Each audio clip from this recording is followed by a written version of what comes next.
Hello everybody, welcome to Ageless Rock.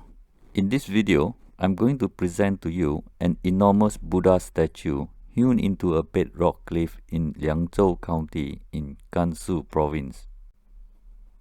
The name Tiantishan comes from Tian means heaven, Ti means stairs, Shan means mountain. So Tiantishan means heavenly stairs mountain. There is a narrow path leading up to the peak. This path looks like a ladder suspending towards the sky and thus aptly named Heavenly Stairs Mountain. This site is believed to have been carved out around 1600 years ago.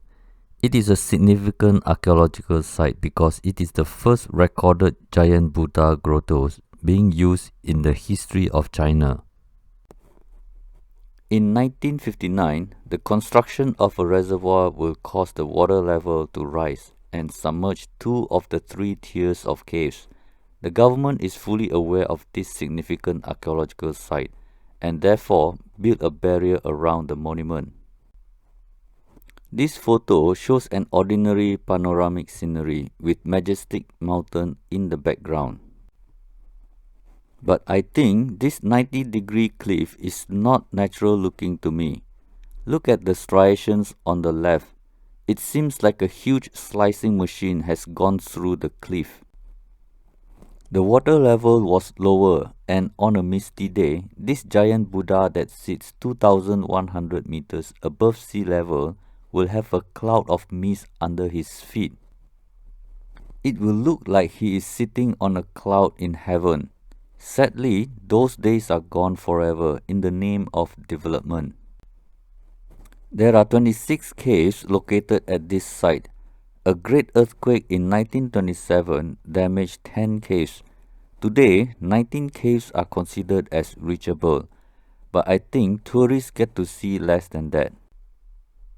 I am also particularly interested in these random rectangular holes that made no sense. It is the same architecture you can see in Turkey, India, Ethiopia, and all the megalithic sites around the world. When the original construction took place, you can tell megalithic builders never have to worry about climbing vertically. They never have any evidence of ladders or stairs. There is no evidence they used ropes to dangle from the top either. We, the more advanced civilization, came up with wooden stairs to use them on a regular basis. If we decide to abandon this place, there will be evidence of method for climbing to get to the caves. But in these mysterious grottoes around the world, they are usually without evidence. It is a pity that all these lower parts of the caves and niches are now submerged underwater due to human needs of a reservoir. The cave is 30 meters high, 16 meters deep, and 19 meters wide, but the statue of Buddha is 28 meters tall and 10 meters wide. Take a look at these photos. Note the head of the Buddha. You can see from any angle that it is unusually rectangular in shape. Look at the giant Buddha's head when there was no face. It was flattened and covered with mysterious rectangular holes. Even the body has square holes all over, just like those around the world. It is very strange. It is not how a man-made normal sculpture would end. Look at the mysterious rectangular holes everywhere, from very small and useless locations to very big you cannot put a stick in and very shallow you cannot use. They make no sense.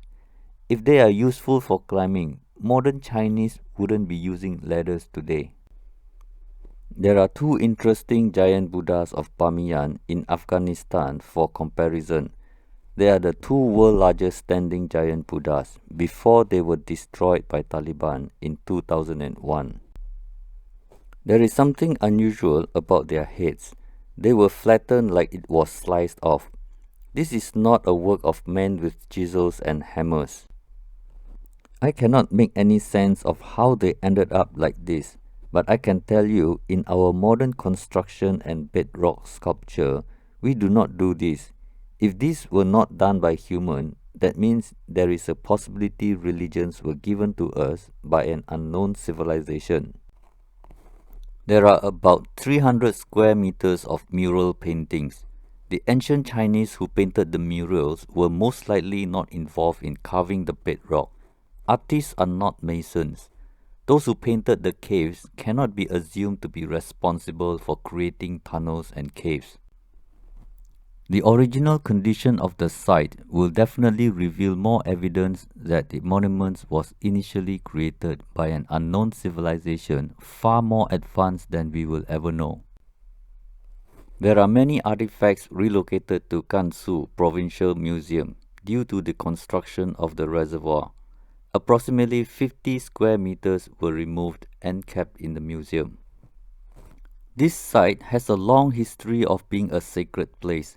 Northern Wei Dynasty has contributed the carvings, but I don't think the entire site was created by them with chisels and hammers. When I see this photo, I can't help but think how opposite it is in technology. When photography was still in black and white, we were using flimsy wooden ladders of different sizes to gain access to each cave.